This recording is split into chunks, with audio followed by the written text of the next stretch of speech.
गांव का नाम था काशीपुर। बाहर से देखने पर यह गांव किसी भी सामान्य पहाड़ी गांव जैसा ही लगता था, लेकिन काशीपुर की गलियों में हवा तक कुछ कहती थी। हर दीवार पर जैसे कोई पुरानी बात लिखी हो जिसे मिटाने की कोशिश न की गई हो। नीलम का घर गांव के अंतिम छोर पर था, जहां से मंदिर की टूटी सीढ़ियां और वह पुराना पीपल का पेड़ साफ दिखाई देते थे। नीलम के दादा कभी इस मंदिर के पुजारी हुआ करते थे। बचपन में उसने सुना था कि एक बार रात के वक्त जब दादा ने मंदिर बंद किया था, तब उन्होंने किसी को सीढ़ियों पर बैठा देखा था, सिर झुकाए, पैरों में पायल पहने और सफेद साड़ी में लिपटी कोई औरत। जब उन्होंने टोकने की कोशिश की तो वह परछाई हवा में घुल गई। उसके बाद से गांव में एक बात फैली कि रात 11 बजे के बाद उस रास्ते से कोई नहीं जाएगा, और अगर कोई गलती से चला भी गया तो या तो वह लौटा ही नहीं या फिर ऐसा लौटा जैसे उसकी आत्मा कहीं और छूट गई हो। नीलम को बचपन से इन कहानियों पर विश्वास नहीं था, लेकिन एक रात सब बदल गया। वह 10 साल की थी जब पहली बार उसने पायल की आवाज सुनी। कमरे में बैठी थी, माँ बालों में तेल लगा रही थी। अचानक बाहर से टन टन की धीमी सी आवाज आई, जैसे कोई चुपचाप चल रहा हो। धीरे धीरे माँ का हाथ रुक गया और चेहरा सफेद पड़ गया। बिना कुछ बोले उन्होंने नीलम को अपनी गोद में खींच लिया और कमरे की बत्ती बुझा दी। उस रात कोई दरवाजे के पास आया था। सांकल हिली थी मगर कोई बोल नहीं रहा था। सिर्फ वह आवाज थी जो जैसे दीवारों में गूंज रही थी। अगली सुबह दरवाजे पर पानी में भीगे पायल के निशान थे। साल बीतते गए, लेकिन वह आवाज हर 11 बजे वापस आती रही। नीलम को उसकी आदत सी हो गई थी। एक डर था, मगर उससे भी ज्यादा एक अजीब सा आकर्षण, मानो वह आवाज उसे पुकार रही हो बार बार। अब वह 20 की हो चुकी थी। गांव में रहना मुश्किल हो गया था, मगर वह शहर नहीं गई। माँ बापू शहर बस गए थे, मगर नीलम ने मना कर दिया। वह जानना चाहती थी कि वह कौन है जो हर रात चलती है, बिना थके, बिना रुके। उस रात गांव में घना कोहरा था। बिजली गुल हो चुकी थी और सिर्फ दियों की मध्यम रोशनी थी। नीलम खिड़की के पास बैठी थी, किताब पढ़ने की कोशिश कर रही थी मगर मन कहीं और था। तभी वह आवाज फिर से आई, पहले हल्की जैसे दूर से, फिर तेज जैसे दरवाजे के पास। टन टन टन, खड़ खड़ खड़। मगर इस बार कुछ अलग था। पहली बार उस आवाज के साथ किसी की सांस लेने की ध्वनि भी सुनाई दी। धीमी, कांपती हुई, जैसे कोई थका हुआ हो। नीलम ने रुककर सुना, और फिर एक स्त्री की धीमी हंसी। उसका कलेजा धक से रह गया। वह आवाज अब उसके कमरे के दरवाजे के बिल्कुल बाहर थी। उसने उठकर दरवाजा देखा। सांकल हिल रही थी। नीलम पीछे हटी। डर उसकी नसों में दौड़ गया, लेकिन शरीर जैसे जम चुका था। फिर दरवाजा खुद ब खुद खुला। बाहर कोई नहीं था, लेकिन फर्श पर पानी की कुछ बूंदें थीं, और उनके बीच पायल के ताजा निशान। वह निशान उसके कमरे की ओर जा रहे थे, मगर दरवाजा तो अब भी बंद था। उसने हिम्मत करके मुड़कर देखा तो उसका कमरा खाली नहीं था। पलंग पर कोई बैठा था, झुका हुआ चेहरा, सफेद साड़ी और पाँव में बंधी पायल जो अब भी बज रही थी। नीलम चीख नहीं सकी। आवाज गले में ही अटक गई। आंखें फटी रह गईं। उस औरत ने धीरे से सिर उठाया। उसकी आंखें खाली थीं, मगर उनमें एक गहराई थी, जैसे वह सब कुछ जानती हो। और तभी वह उठ खड़ी हुई। बिना कुछ बोले धीरे धीरे नीलम की ओर बढ़ने लगी। हर कदम पर पायल की वही आवाज, टन टन टन। नीलम ने पीछे हटने की कोशिश की, मगर पांव जैसे जमीन से चिपक गए हों। वह स्त्री अब बहुत पास थी। उसने हाथ बढ़ाया और अंधेरा छा गया। अगली सुबह गांव वाले दरवाजे पर खड़े थे। नीलम की खिड़की खुली थी, लेकिन घर में कोई नहीं था। बस फर्श पर गीले पायल के निशान थे, जो मंदिर की दिशा में जाते थे। काशीपुर के लोग अंधविश्वासी नहीं थे, लेकिन कुछ घटनाएं ऐसी होती हैं जो सारा तर्क चुप करा देती हैं। नीलम की अचानक गुमशुदगी भी वैसी ही एक घटना थी। कोई दरवाजा टूटा नहीं था, कोई चीख नहीं सुनी गई थी, और न ही कोई सबूत मिला था कि वह कहीं बाहर गई हो। मगर उसका बिस्तर गीला था और जमीन पर पायल के ताजा निशान एक साफ रास्ता बना रहे थे मंदिर की ओर। गांव के बुजुर्गों ने सिर झुका लिए थे। एक ने कहा, अब कोई उसे वापस नहीं ला सकता। यह वही समय है जब देवी जागती है, वही जो वर्षों पहले गूंगी औरत के रूप में मंदिर आई थी और फिर कभी नहीं गई। गांव वालों के चेहरों पर भय के साथ साथ ग्लानि भी थी, क्योंकि सब जानते थे उस औरत की कहानी, लेकिन कभी कुछ किया नहीं। दादी अम्मा, जिन्हें गांव वाले आज भी पुरानी आंख कहते थे, उन्होंने अपने चूल्हे के पास बैठकर उस रात कुछ औरतों को बुलाया। धीमे स्वर में उन्होंने कहा, अब नीलम नहीं बच सकती, लेकिन उसकी आत्मा को बहकाया गया है, खत्म नहीं किया गया।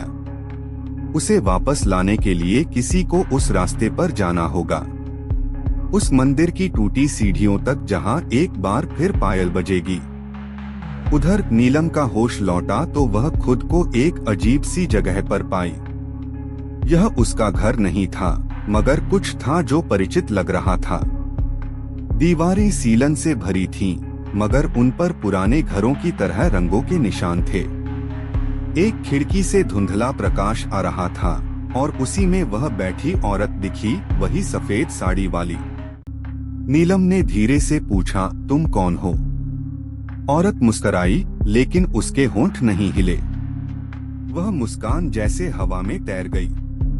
फिर उसने पायल को उतारा और नीलम के पास रख दिया। उसका इशारा था, पहन लो।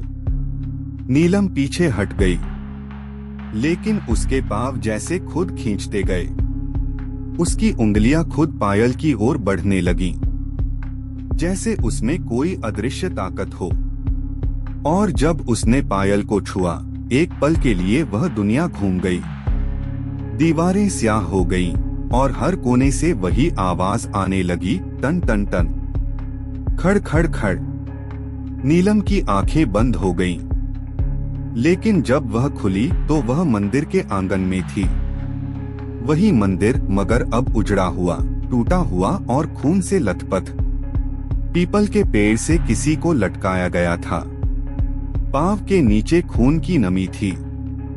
औरत वहीं खड़ी थी, इस बार साफ चेहरा दिख रहा था, बिना आंखों के चेहरा। नीलम ने डर से आंखें फेर लीं, लेकिन अब वहां दसियों औरतें खड़ी थीं, सब सफेद साड़ियों में, सबके पैरों में पायल। सबकी आंखें सूनी, मगर चेहरों पर एक शांत क्रोध। वे कुछ बोल नहीं रही थीं, मगर नीलम के दिल में जैसे आवाज गूंज रही थी, तुम्हारा समय आ गया है। फिर वह पहली औरत आगे आई। उसने नीलम की कलाई पकड़ी और मंदिर की टूटी मूर्ति की ओर इशारा किया। वहां कुछ खुदा हुआ था, धूल से ढका हुआ। नीलम ने हाथ बढ़ाकर उसे साफ किया। लिखा था, जिसने देखा वही बना निवास। नीलम अब समझने लगी थी, यह कोई भूत नहीं, यह एक परंपरा थी, एक श्राप जो हर उस स्त्री को निगलता था जो उसकी गूंज को सुन लेती थी। उसी क्षण मंदिर की घंटी बजी। वह आवाज अब सिर के अंदर बजने लगी थी। नीलम चिल्लाना चाहती थी, मगर आवाज नहीं निकली। उसकी सांसें तेज हो गईं और शरीर सुन्न होने लगा। औरतों ने मिलकर उसके चारों ओर एक घेरा बना लिया और सबकी पायल एक साथ बजने लगी, टन टन टन। और तभी नीलम की आंखें लाल हो गईं। एक हल्की सी मुस्कान उसके चेहरे पर आई, जैसे वह अब डर नहीं रही थी, जैसे वह समझ चुकी थी अब वह भी उन्हीं में से एक है। गांव के मंदिर की ओर अगली रात कोई नहीं गया, मगर खामोश रात में जब हवा पीपल के पत्तों को हिलाती थी, तब गांव भर में एक नई पायल की आवाज गूंजने लगी थी। एक नई पायल जो अब कभी नहीं रुकती। उस रात गांव की हवा कुछ अलग थी। मंदिर की ओर से आती पायल की आवाज अब और अधिक तीव्र हो गई थी।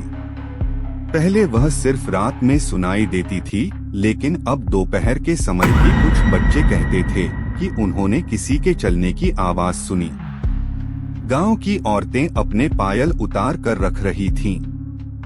कहीं यह निशान न बन जाए कि वह अगली हैं। गांव के प्रधान ने पंचायत बुलाई। सबके सामने जब यह बात आई कि नीलम अब देवी बन चुकी है, तो कुछ ने विरोध किया, लेकिन दादी अम्मा ने अपनी कमजोर आवाज में कहा, जिसने मंदिर की नींव में झांका है वह कभी सामान्य नहीं रहता, वह अब उसकी है।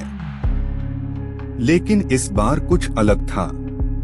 पहली बार किसी लड़की की आत्मा बिना मरे उस श्राप में बंधी थी। गांव की सबसे बूढ़ी औरत जो अब चल नहीं पाती थी, उसने धीरे से कहा, जब कोई जीवित शरीर श्राप को स्वीकार कर लेता है तो श्राप बढ़ता है। और अब ये आवाजें सिर्फ मंदिर तक सीमित नहीं रहेंगी। उसकी बात को सबने अनदेखा किया, लेकिन उसी रात काशीपुर में पहली मौत हुई। रमेश नाम का एक युवक जो पास की नदी से लौट रहा था, वह कभी घर नहीं पहुंचा।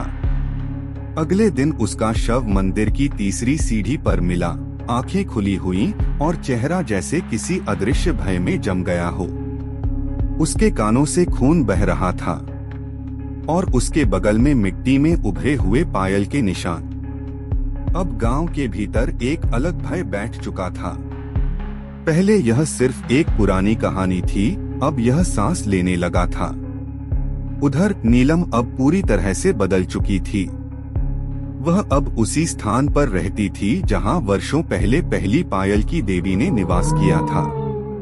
मंदिर के पीछे बनी एक छोटी गुफा जैसी जगह में, जहां से रात को हल्का सा धुआं उठता था और साथ में वह गूंजती हुई टन टन की आवाज। नीलम अब चुप नहीं रहती थी। वह बात करती थी, मगर किसी इंसान से नहीं, उन औरतों से जो मर चुकी थीं। वह देर रात तक बैठी रहती, उनके साथ बातें करती, हंसती और कभी कभी रोती भी।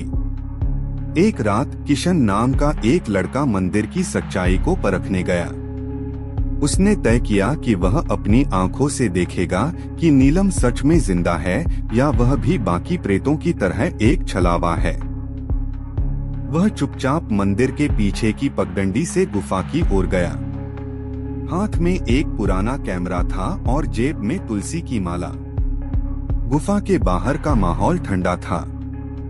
हवा जैसे स्थिर हो गई थी, मगर पायल की आवाज बहुत साफ थी, टन टन टन। वह करीब आ रही थी। किशन ने झांक कर देखा। अंदर धुंध थी और बीच में नीलम बैठी थी।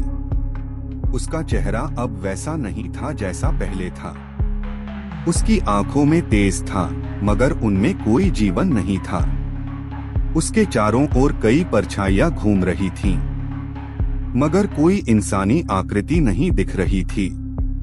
किशन ने कैमरा उठाया और क्लिक किया, लेकिन जैसे ही उसने तस्वीर ली, एक पायल की जोरदार झनकार हुई और वह आवाज अब सीधी उसकी ओर बढ़ी। उसने भागने की कोशिश की, लेकिन पैरों में जैसे कुछ लिपट गया हो। जमीन से किसी अदृश्य डोरी ने उसे पकड़ लिया। वह गिरा, चिल्लाया, मगर आवाज गले से बाहर नहीं आई। उसके सामने नीलम खड़ी थी, मगर अब उसके हाथ में वही पायल थी जो वर्षों पहले श्राप की निशानी बनी थी। नीलम बोली नहीं, लेकिन उसकी आंखों से साफ था, वह नहीं चाहती कि कोई और इस जगह की सीमा तोड़े। किशन की सांसें धीमी होने लगीं। उसकी आंखें बंद हो रही थीं जब नीलम ने पायल उसकी कलाई पर बांध दी। अगले दिन गांव में चर्चा थी कि किशन कहीं चला गया, मगर मंदिर की गुफा के पास लोगों ने एक नई पायल की आवाज सुनी जो पहले नहीं थी। अब हर रात वहां 2 पायलें एक साथ बजती थीं। 2 कदम पुरानी, 2 कदम नई। गांव की गलियों में अब बच्चों को खेलने से मना कर दिया गया। हर औरत ने अपने घर की चौखट पर राख की रेखा खींची और हर आदमी ने रात को लौटने से पहले हवा में देखकर प्रार्थना करनी शुरू की। लेकिन एक बात साफ थी, जो श्राप अब तक सीमित था, उसने अब खुद को फैला लिया था। पायल की आवाज अब सिर्फ गूंज नहीं रही थी, वह दिशा बदल रही थी। गांव में अब रात नहीं होती थी, सिर्फ अंधेरा होता था।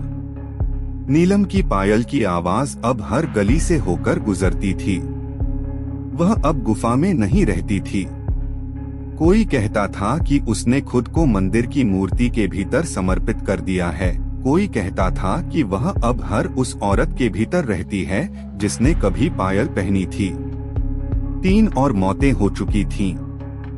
किशन के बाद उसका बड़ा भाई रमाकांत और फिर एक नवविवाहिता सीमा। सीमा की मौत सबसे रहस्यमयी थी। उसकी शादी को केवल 2 दिन हुए थे और तीसरी रात उसके कमरे का दरवाजा सुबह तक खुला नहीं।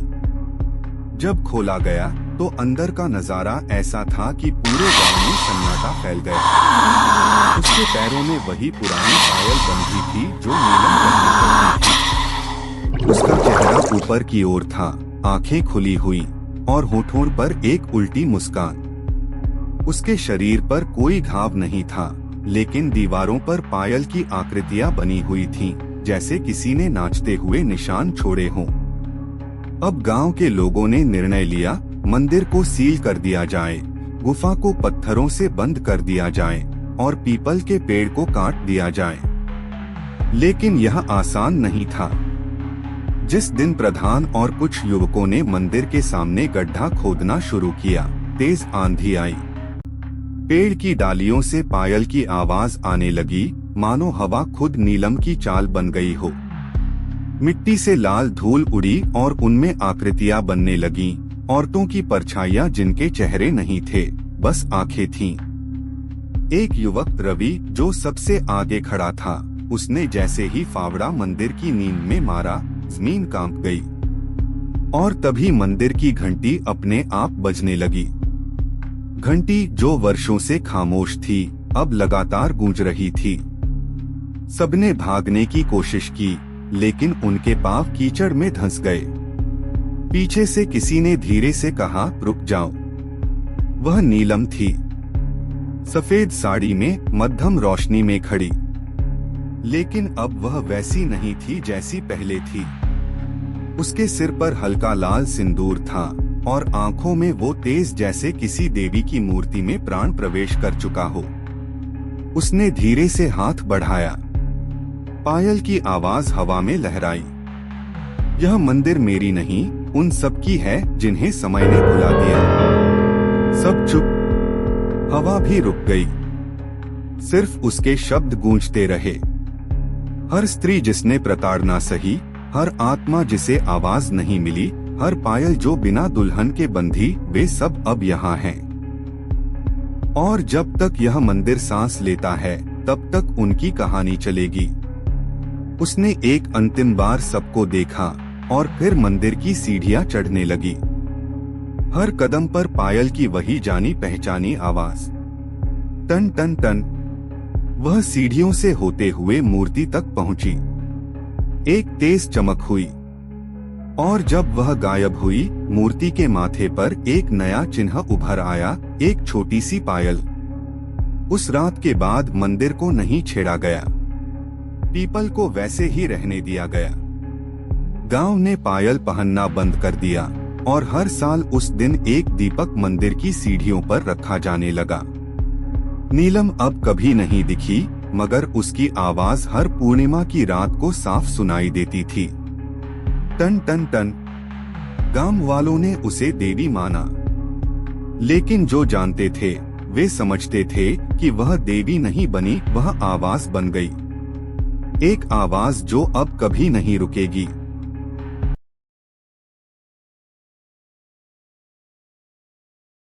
बरेली के पुराने हिस्से में एक संकरी गली थी, नाम था नाथ गली। नाली की बदबू, खपरेल की छतें और हमेशा आधा जला हुआ एक खंभा जो सड़क के मोड़ पर झूलता था। मगर इस गली की पहचान सिर्फ इससे नहीं थी। यहाँ एक पुरानी दुकान थी, हुसैन छतरी वाले। यह दुकान अब बंद थी, पर लोग कहते थे कि सालों पहले जब यह खुली थी तब यहाँ एक अजीब छतरी बेची गई थी। ऐसी छतरी जो सिर्फ बारिश में नहीं, सूखे मौसम में भी भीग जाती थी। और उससे टपकने वाला पानी, वो पानी नहीं था। कहानी की शुरुआत हुई थी सन 1993 में। तब बरेली में लगातार सूखा पड़ा था। आसमान महीनों से साफ था, मगर उसी दौरान एक आदमी आया था, नाम था शमी। वह बेहद शांत था, लेकिन उसकी आंखों में एक अजीब थकान थी, जैसे कई जिंदगियां देख चुका हो। शमीम ने हुसैन छतरी वाले की दुकान से एक पुरानी काली छतरी खरीदी। दुकानदार ने कहा था, यह छतरी मत लेना, यह रह गई थी किसी और की, भीग चुकी है। मगर शमीम मुस्कुराया और पैसे रखकर चला गया। अगले दिन से कुछ अजीब हुआ। शमीम जहां भी जाता, छतरी टपकती रहती। लोगों ने पहले सोचा कि कोई लीकेज है, लेकिन मौसम साफ था और उसका बदन सूखा।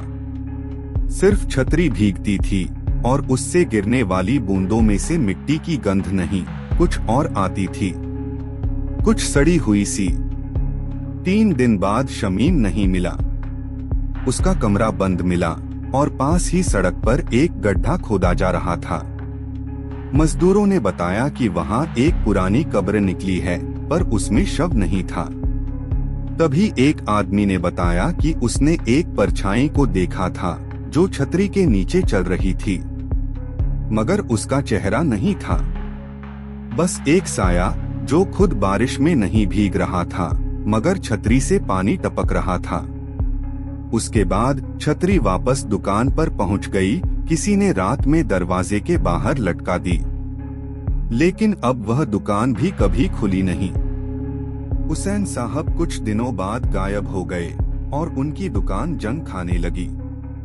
सालों तक वह छतरी वहीं अंदर टंगी रही, टूटे कांच के पीछे जाले में लिपटी हुई। अब कहानी यहाँ नहीं रुकी। साल 2022 में एक कॉलेज स्टूडेंट इशिता नाथ गली में एक डॉक्यूमेंट्री की शूटिंग कर रही थी। उसे उस दुकान की कहानी सुनाई दी। वह हंसी, बोली, इतनी बकवास कहानियों से शहर भरा पड़ा है। दूसरे दिन उसने उस दुकान का ताला तोड़ा। कैमरे में रिकॉर्ड करने के लिए वह अकेली गई थी और वहां काले अंधेरे में वही छतरी टंगी हुई थी, अब भी वैसी ही। इशिता ने छतरी को छुआ। वह ठंडी थी मगर सूखी। उसने उसे उठाया और खोल दिया। तभी दुकान के दरवाजे अपने आप बंद हो गए। बिजली चली गई, कैमरा बंद हो गया और छतरी भीगने लगी। पहली बूंद उसकी हथेली पर गिरी, दूसरी उसके गाल पर और तीसरी आंखों में। वह भागना चाहती थी मगर कुछ दिखाई नहीं दे रहा था। उसने छतरी फेंक दी, मगर आवाज आई जैसे वह जमीन से नहीं टकराई बल्कि किसी हाथ में जा गिरी। अगले दिन लोग इशिता को ढूंढने लगे। उसका कैमरा दुकान के बाहर पड़ा था, लेकिन अंदर कोई नहीं था। छतरी फिर से उसी जगह टंगी थी, अब भी टपक रही थी। और उस दिन से नाथ गली में कोई भी छतरी लेकर नहीं चलता, क्योंकि वहां बारिश नहीं होती। लेकिन अगर किसी छतरी से पानी टपकता है तो समझ लो किसी ने तुम्हारा नाम ले लिया है। इशिता की गुमशुदगी ने शहर में हलचल तो नहीं मचाई, लेकिन उसके कॉलेज में खबर फैल गई थी। वह एक तेज छात्रा थी, लेकिन अजीब जगहों पर जाने और पुरानी डरावनी कहानियों को कैमरे में कैद करने का शौक था। उसके सहपाठियों ने सोचा शायद वह किसी नए प्रोजेक्ट के लिए बाहर गई हो। लेकिन एक हफ्ता बीत गया और उसका फोन, ईमेल सब खामोश हो गया। इधर नाथ गली की वो बंद दुकान फिर चर्चा में आने लगी थी। उसी समय एक युवक आया, नाम था राघव। वह इशिता का सहपाठी था और कभी उससे गुपचुप प्रेम भी करता था। जब उसने अंतिम बार इशिता को उसी दुकान की बात करते सुना था तो उसका दिल अजीब सा धड़कने लगा था। राघव ने तय किया कि वह वहां जाएगा, लेकिन वह अकेला नहीं गया। वह साथ लाया था अपने कैमरे वाला मोबाइल, एक धूप बत्ती और अपनी दादी से ली हुई एक पुरानी ताबीज। वह रात का समय था। दुकान के पास की गली अब भी वैसी ही सुनसान थी। दूर से एक कुत्ता भौंक रहा था, लेकिन जैसे ही राघव दुकान के पास पहुंचा, सब शांत हो गया। दुकान की खिड़की टूटी हुई थी। अंदर झांकने पर कुछ नहीं दिखा, सिर्फ वही पुराना जाला और बीच में लटकती छतरी। वह धीरे से अंदर घुसा। हर कदम पर फर्श चिटकता रहा और अचानक जब उसने अपना मोबाइल उठाया, कैमरा ऑन हुआ तो उसमें कुछ धुंधली परछाइयां दिखने लगी। वह समझा कि लेंस गंदा है, लेकिन जब उसने पोंछा और फिर देखा तो तस्वीर साफ थी। एक लड़की की आकृति दुकान के कोने में बैठी थी, चेहरा झुका हुआ, बाल बिखरे हुए। राघव की सांसें थम गईं। इशिता, उसने फुसफुसाकर पुकारा। आकृति ने सिर उठाया। चेहरा अंधेरे में धुंधला था, लेकिन आंखें चमक रही थीं। वह धीरे धीरे उठी और राघव की ओर बढ़ने लगी। पांव जमीन पर नहीं थे और जैसे ही वह सामने पहुंची, दुकान की छतरी अपने आप खुल गई। छतरी से बूंदें टपकने लगी। इस बार सिर्फ पानी नहीं, कुछ गाढ़ा, कुछ चिपचिपा। राघव पीछे हटा, लेकिन उसके पांव भारी हो चुके थे। वह गिर पड़ा और तभी उस आकृति ने कुछ कहा, एक धीमी फुसफुसाहट, मैं नहीं लौटी, अब तू भी मत लौट। छत के ऊपर से पानी टपकने लगा, जबकि बाहर आसमान बिल्कुल साफ था। राघव का कैमरा अपने आप रिकॉर्डिंग मोड में चला गया और उसी समय उसकी जेब में रखा ताबीज जलने लगा। जलते हुए ताबीज से निकलती धूप बत्ती की सुगंध हवा में फैली और अचानक सब कुछ रुक गया। आकृति गायब हो गई, छतरी बंद हो गई और दुकान फिर से सुनसान हो गई। राघव घसीटते हुए बाहर निकला। उसके हाथ में अब भी मोबाइल था और उस वीडियो में सिर्फ उसकी अपनी चीखें थीं। कोई आकृति नहीं, कोई पानी नहीं। लेकिन जब वह घर पहुंचा तो उसकी हथेली में कुछ चिपचिपा था, गाढ़ा, गीला और बदबूदार। वह रात राघव सो नहीं पाया और अगली सुबह जब वह उठा तो उसके बिस्तर के पास वही छतरी रखी थी, टपकती हुई। लेकिन अब एक और चीज जुड़ गई थी। हर टपकती बूंद के साथ जमीन पर एक अक्षर उभरता। पहला अक्षर था ई, दूसरा शी, तीसरा ता। राघव ने वही रात अपनी डायरी में लिखा। वह छतरी सिर्फ बारिश की नहीं, वह नामों की है। जब तुम्हारा नाम पानी में उभरे तब समझो तुम्हारी बारी है। राघव की आंखें नींद से भारी थीं, लेकिन मन में बेचैनी बसी हुई थी। कमरे की हवा भारी थी, जैसे हर दीवार उसके इर्द गिर्द सिमट रही हो। रात भर वह छतरी उसके पैरों के पास रखी रही थी, टपकती हुई, चुपचाप। और अब उसके पास एक और समस्या थी। हर सुबह फर्श पर एक नया नाम उभरने लगा था। पहले दिन इशिता, दूसरे दिन समीर, तीसरे दिन आर्या। राघव इन नामों को पहचानता था। ये सब वही छात्र थे जो डॉक्यूमेंट्री प्रोजेक्ट में इशिता के साथ जुड़े थे। वे सब अब लापता थे। वह समझ गया था यह छतरी नाम लेती है और फिर आत्मा। लेकिन उससे भी डरावनी बात यह थी कि राघव ने अपनी हथेली पर एक नया निशान देखा था, एक छोटा सा बिंदु जो हर बूंद गिरने पर फैलता जा रहा था, जैसे उसकी त्वचा के भीतर कुछ पल रहा हो। उसने ताबीज को फिर से धारण किया, लेकिन इस बार वह ठंडा था, निष्क्रिय। कोई सुरक्षा नहीं बची थी। उसी रात जब घड़ी ने 12 बजाए, राघव ने छतरी को उठाया और वापस उसी दुकान की ओर चल पड़ा। वह इस बार कुछ खत्म करने जा रहा था, चाहे खुद को ही क्यों न खो देना पड़े। नाथ गली अब बिल्कुल वीरान हो चुकी थी। पत्ते भी हिलना बंद कर चुके थे। बिजली के खंभे से झूलता बल्ब अब पूरी तरह बुझ चुका था। दुकान के पास पहुंचते ही हवा कुछ बोलने लगी, जैसे कोई आह भर रहा हो बार बार। दुकान का दरवाजा अपने आप खुल गया। अंदर सब वैसा ही था, वही जाले, वही अंधेरा। और अब एक नई चीज, दीवारों पर नाम खुदे हुए थे। 100 से ज्यादा नाम, और हर नाम के नीचे एक तिथि। राघव ने देखा इशिता का नाम सबसे ऊपर था। उसकी तिथि पिछले महीने की थी और सबसे नीचे लिखा था राघव आज की तिथि के साथ। उसके हाथ कांपने लगे।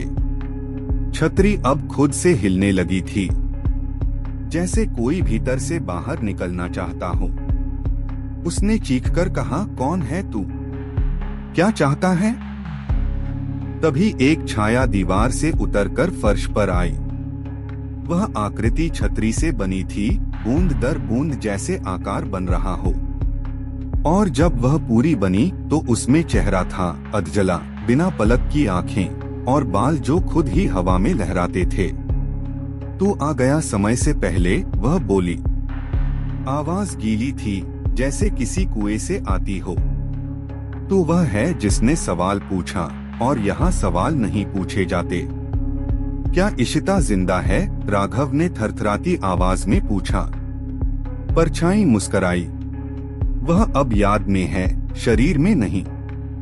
उसने देखा जो नहीं देखना चाहिए था। अब तू भी वही देखेगा। अचानक छतरी खुल गई, मगर ऊपर की ओर नहीं, जमीन पर। और वह छाया उसमें समा गई। राघव की आंखें बंद हो गईं। लेकिन जब खुली तो वह पानी में खड़ा था, मगर कोई तालाब नहीं, कोई झील नहीं, बस पानी और उस पर तैरते नाव। चारों ओर कोहरा था। दूर दूर तक कोई दीवार नहीं, कोई छत नहीं, सिर्फ पानी और वो छतरी उल्टी हुई उसके सिर के ऊपर। हर नाम एक लहर बनकर उसके पैरों से टकराता, और हर लहर में एक चेहरा उभरता, इशिता, समीर, आर्या और कई अनजान चेहरे। वह अब समझ गया था, यह एक जगह नहीं, यह एक जाल था, जहां हर नाम एक प्यासा साया बन जाता है। वह भाग नहीं सकता था, सिर्फ देख सकता था कैसे हर नाम छतरी से गिरती बूंदों में बदलता है। तभी एक नई आवाज आई, तू अगर यहाँ से निकलना चाहता है तो किसी और का नाम दे, वरना तू यहीं रहेगा, बूंद बनकर। राघव कांप गया। सामने एक चेहरा उभरा, उसका छोटा भाई अनिकेत। उसके हाथ में स्कूल बैग था और आंखों में मासूमियत। या उसे दे या खुद बहो।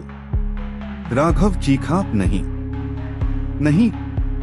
छतरी की बूंदें अब लाल हो गई थीं, और नीचे पानी अब खून जैसा गाढ़ा हो रहा था।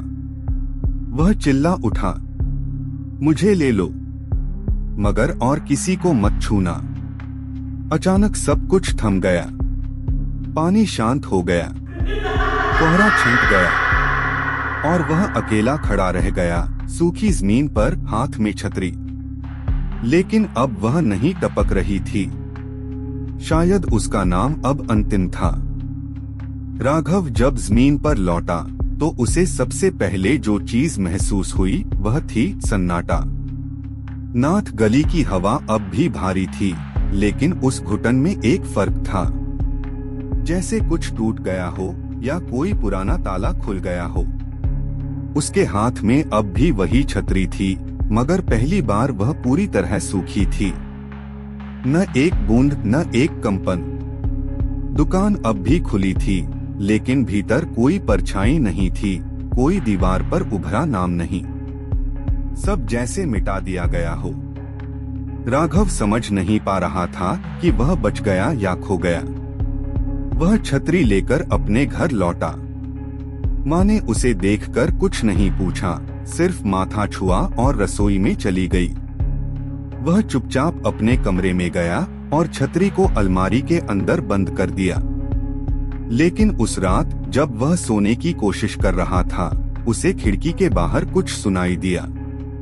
एक पुरानी आवाज, नाम अब भी बाकी हैं। उसने खिड़की खोली। बाहर कुछ नहीं था, सिर्फ सर्द हवा। लेकिन जमीन पर एक बूंद पड़ी थी, एक लाल बूंद। वह घबरा गया। अलमारी खोली, छतरी वहीं थी, सूखी। पर अगली सुबह जब वह बाथरूम में गया तो आईने पर एक नाम उभरा था, अनिकेत। राघव कांप गया। उसने तुरंत फोन उठाया और अपने छोटे भाई को कॉल किया, जो देहरादून में हॉस्टल में था। घंटी बजती रही, लेकिन कोई जवाब नहीं आया। हर बीतता मिनट राघव को अंधेरे में ढकेलता रहा। वह फिर दौड़कर अलमारी की ओर गया और छतरी को बाहर निकाला। अब वह हल्की नहीं थी, भारी थी, गीली थी। उसने जैसे ही उसे खोला, बूंदें फिर से टपकने लगी, लेकिन इस बार हर बूंद के गिरने पर जमीन पर चेहरा बनता। पहला अनिकेत, फिर दूसरा माँ, फिर तीसरा खुद राघव। वह समझ गया, उसने जो कहा था उस रात, मुझे ले लो, वो एक सौदा था। लेकिन उस सौदे की कोई सीमाएं नहीं थीं। वह छतरी अब उसके शरीर से बंध चुकी थी। हर नाम जो उसके दिल के पास था, अब उस छतरी में दर्ज हो चुका था। उसने छतरी को जलाने की कोशिश की। गैस चूल्हा खोला, आग लगाई और छतरी उसमें फेंकी। लेकिन अगली ही पल गैस बुझ गई और कमरे में धुआं फैल गया। जब धुआं छंटा तो छतरी फिर से वही थी, बिना जली, बिना बदली। उस रात राघव भाग गया। शहर छोड़कर वह एक पुराने गुरुद्वारे में जा छिपा, जहां नेटवर्क नहीं था, बिजली नहीं थी, सिर्फ शांति। वह सोचता था, शायद यहाँ वह इस श्राप से बच पाए। 3 दिन सब शांत रहा। चौथे दिन दरवाजे पर कोई दस्तक हुई। वह बाहर आया, कोई नहीं था। लेकिन नीचे वही छतरी रखी थी, खुली हुई, भीगी हुई, और उस पर लिखा था, अब तू नहीं, तेरा नाम चलेगा। वह समझ गया, अब उसका अस्तित्व छाया बन गया था। छतरी ने उसे नहीं लिया, बल्कि उसे बना दिया। अगला वाहक। अब वह नहीं भीगता था, लेकिन उसकी परछाई के नीचे चलने वाले हर इंसान पर एक बूंद गिरती थी और फिर एक नाम लिखा जाता था। आज भी जब बरेली के बाजार में कोई बिना मौसम भीगी हुई छतरी देखता है, तो वह समझ जाता है, यह बारिश नहीं, यह कोई कहानी है जो अब भी अधूरी है। और अगर उस छतरी से कोई बूंद तुम्हारे कंधे पर गिरे, तो बस एक बात याद रखना, नाम लिया जा चुका है।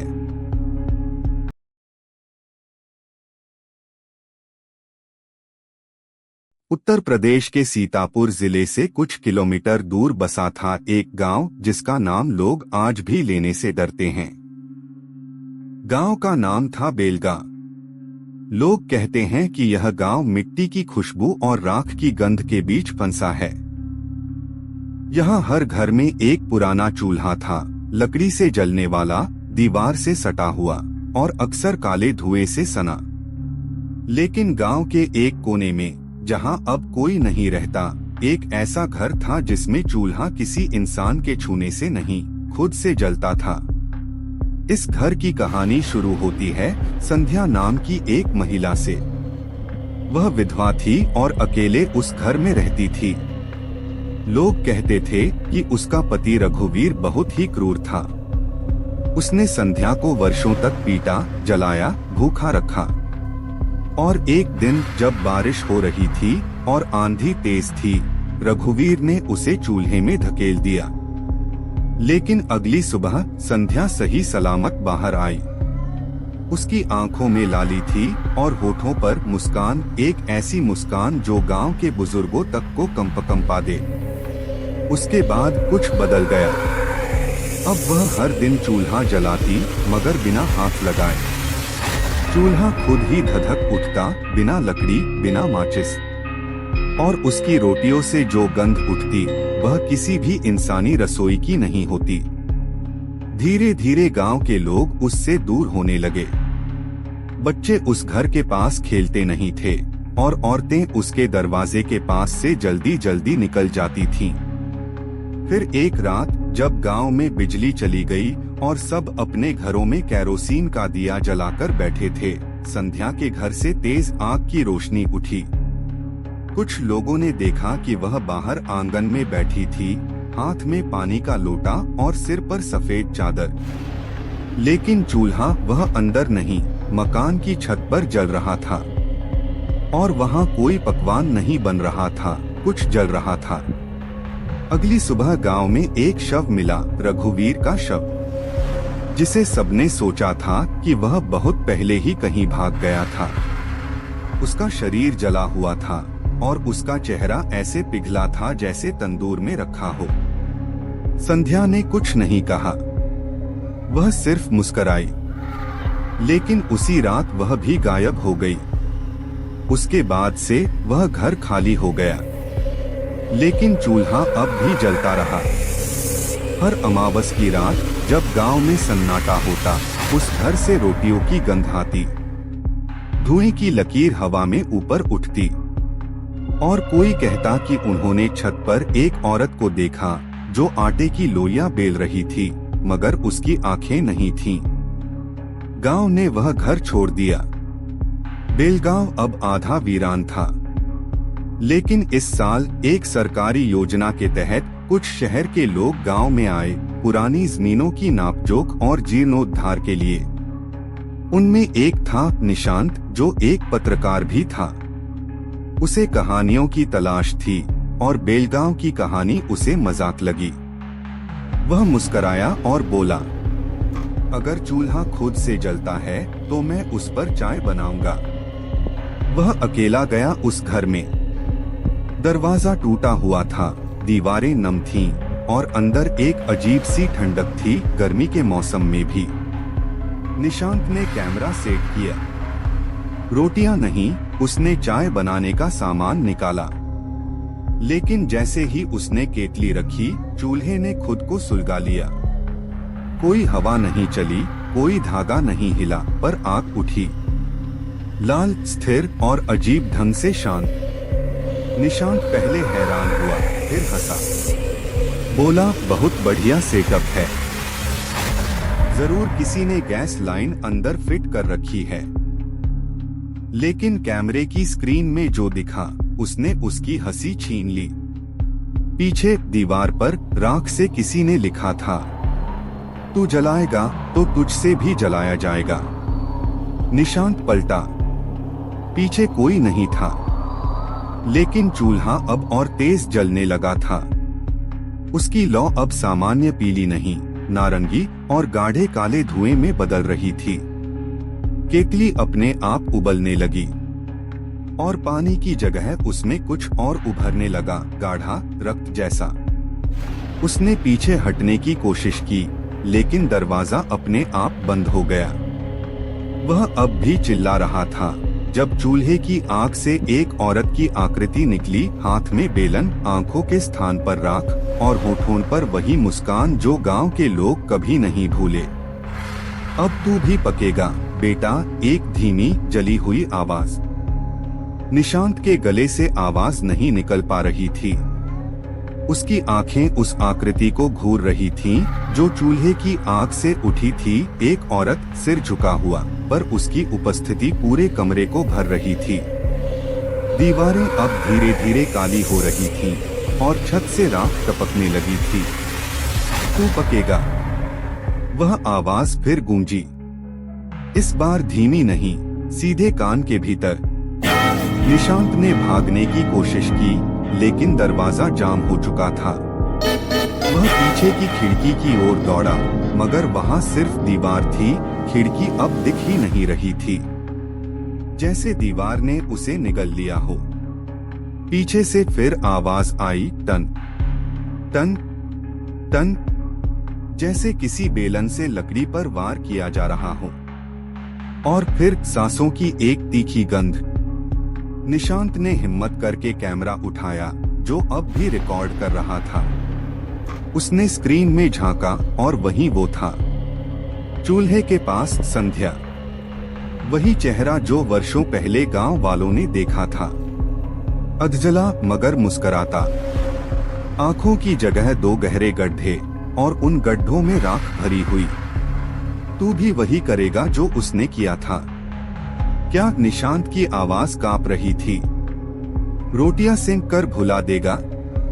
उसकी हंसी अब औरत जैसी नहीं थी, वह धुएं से बनी चीख थी। तभी चूल्हे की लौ ने रूप बदला। उसमें अब एक चेहरा उभर आया, रघुवीर का, वही जिसने संध्या को जलाया था। और उसी चेहरे में निशांत ने खुद को देखा, घबराया मगर बेबस। चूल्हे से आग नहीं, अब रस्सियां निकली, धुएं की मगर मजबूत। उन्होंने निशांत की कलाई को जकड़ लिया और धीरे धीरे उसे चूल्हे की ओर खींचने लगी। निशांत ने पूरी ताकत से पैर जमीन पर अड़ाए रखे, पर लकड़ी के फर्श में दरारें आने लगी थीं। छत से राख अब बूंदों की तरह गिर रही थी और कमरे में हवा सांस लेने लायक नहीं रह गई थी। सिर्फ एक नाम बता दे, संध्या की परछाई ने कहा। किसे पकाना है अगली बार? निशांत कांप उठा। वह समझ गया कि यह सिर्फ एक आत्मा नहीं, यह एक चूल्हा है जो बलि मांगता है, और वह बलि इंसान की यादों से तय होती है। मैं किसी का नाम नहीं दूंगा, वह बुदबुदाया। फिर तेरी याद में जो सबसे गहरा होगा वो चुना जाएगा। अचानक उसके दिमाग में उसका छोटा भाई आरव कौंध गया, वही जो उसके साथ बचपन में रोटियां बेलता था, वही जिसकी हंसी उसे सबसे प्रिय थी। नहीं नहीं, निशांत चिल्लाया, लेकिन बहुत देर हो चुकी थी। चूल्हे की अग्नि शांत हो गई, लेकिन उसकी राख हवा में तैरने लगी, और उन राख के कणों ने दीवार पर एक नया नाम लिखा, आरव। निशांत ने वही रात अपनी डायरी में लिखा, मैंने किसी का नाम नहीं लिया, पर यह चूल्हा मेरी यादों को चुरा ले गया। सुबह जब गांव वाले उस घर के पास पहुंचे, दरवाजा खुला मिला। निशांत बेहोश पड़ा था, शरीर पर राख, और पास में वही केतली जिसमें चाय नहीं, सिर्फ राख भरी थी। वह बच तो गया, लेकिन फिर कभी बोल नहीं सका। बस एक बात कहता रहा, आग खुद नहीं जलती, अगर जल रही है तो किसी ने याद की होगी। 3 दिन बाद आरव लापता हो गया, और उसी रात बेलगांव की वीरान हवाओं में फिर वही गंध उठी, जली हुई रोटियों की। और चूल्हे की ओर जाती राख की लहर में 2 चेहरे तैरते दिखे, संध्या और आरव। दोनों बेलन घुमा रहे थे और चूल्हा फिर से धधक रहा था। आरव की गुमशुदगी के 3 दिन बाद शहर के अखबारों में एक कोना भर खबर छपी, दिल्ली विश्वविद्यालय के छात्र की रहस्यमय गुमशुदगी। पर बेलगांव में वह एक चेतावनी थी। निशांत अब चुप बैठा रहता था, उसकी आंखें खाली थीं, लेकिन कभी कभी जब कोई राख से सना खाना लेकर उसके पास आता, वह अचानक बेलन की तरह हाथ घुमाने लगता, जैसे कोई अदृश्य रोटी बेल रहा हो। गांव के बूढ़े कहते थे, चूल्हा शरीर नहीं मांगता, वह स्मृति खाता है। जो याद करो वही जलाया जाएगा। लेकिन अब चूल्हे ने खुद को सीमित नहीं रखा था। उस रात गांव के बाहरी छोर पर बने प्राथमिक स्कूल में चौकीदार ने कुछ अजीब देखा। रसोई घर की खिड़की से लाल रोशनी निकल रही थी।